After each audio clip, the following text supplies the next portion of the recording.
My topic for today is urgent message to Christians across the country on 501c3 organization.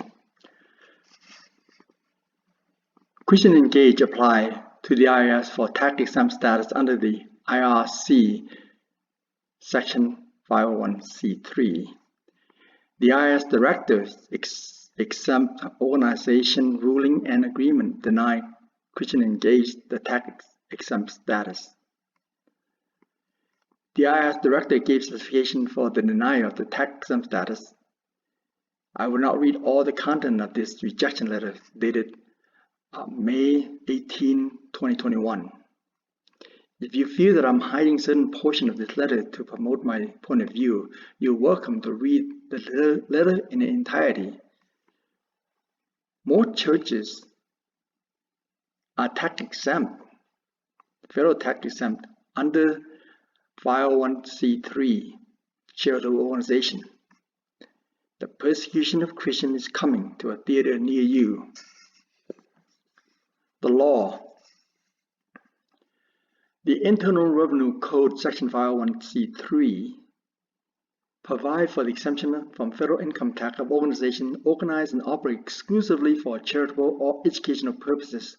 No substantial part of the activity of which is carrying on propaganda or otherwise attempting to influence legislation except otherwise provided in section 501H, and which does not participate in or intervene in, including publishing and distributing, of statement, any political campaign on behalf of or in opposition to any candidate for public office.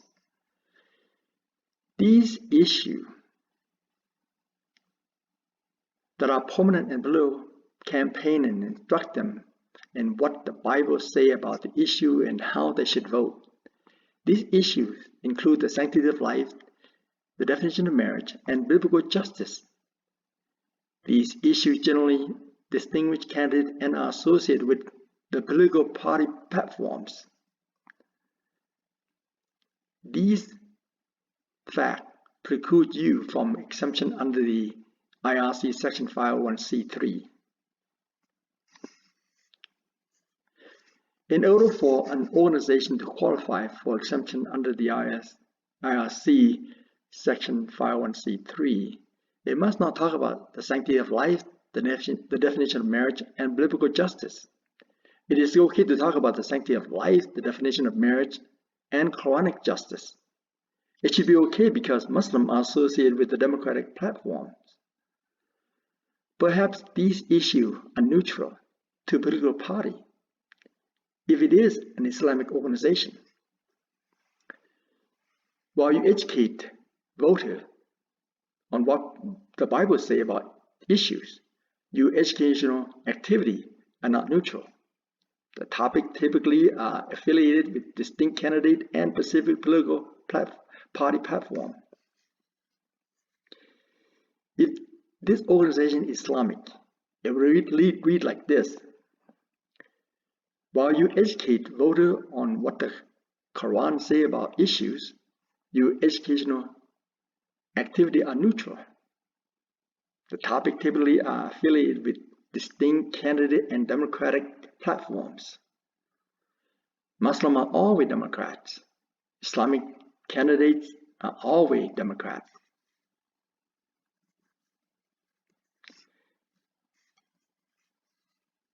Information you presented on your website are not neutral. You instruct individuals on how Christians should use the Bible and vote the Bible. If this is an Islamic organization, it would read like this. Information you presented and on your website are neutral. You instruct individuals on how Muslims should use the Quran and vote the Quran. Voting the Quranic way is to vote Democrat. Muslims are always Democrat. Islamic candidates are always Democrat.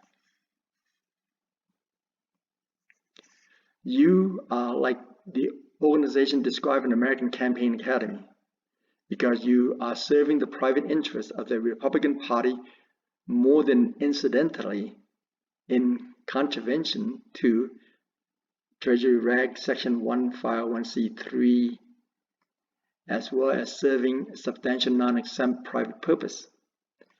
For example, you educated believer on national issues that are central to their belief in the Bible as the inerrant Word of God. Specifically, you educate Christians on what the Bible says in areas where they can be instrumental, including the area of sanctity of life, the definition of marriage, biblical justice, freedom of speech, defense, and border and immigration, U.S. and Israel relation.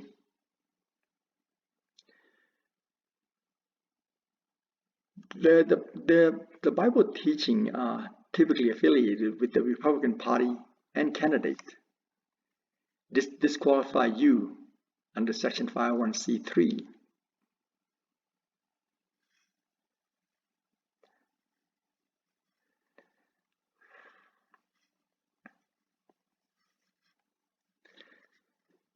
If this is an Islamic organization, it would read like this.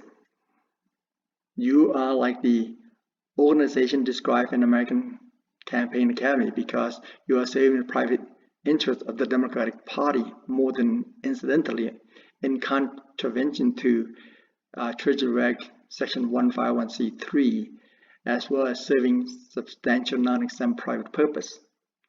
For example, you educated believer on national issues that are central to their belief in the Quran as the perfectly preserved word of Allah. Specifically, you educate Muslims on what the Quran says in areas where they can be instrumental, including the area of sanctity of life, the definition of marriage, Quranic justice, freedom of speech, defense, border and immigration, U.S. and Israel relation. Muslims are for open border and no limit on immigration. They are also for the Palestinians and against Israel. The Quranic teaching are typically affiliated with the Democratic Party and candidate. This qualifies you for the exemption under Section 501c3. Conclusion. This, of course, is talking about Christian engage, okay? This is a denial of the Christian engage, tax exempt status. Conclusion. You are not qualified as an organization described in IRC Section 501c3. You engage in prohibited political campaign intervention. You are also not operate exclusively for one or more exempt purposes within the meaning of Section 501c3. Because you operate for a substantial non-exempt private purpose for the private interests of the Republican Party. If this is an Islamic organization, it would read like this. You do qualify as an organization described in IRC Section 501c3. You engage in permissible political campaign intervention. You are also operate exclusively for one or more exempt purpose within the meaning of Section 501c3 because you operate for a substantial exempt purpose and for the private interest of the Democratic Party. If you have any question or comment, write them below. Thank you.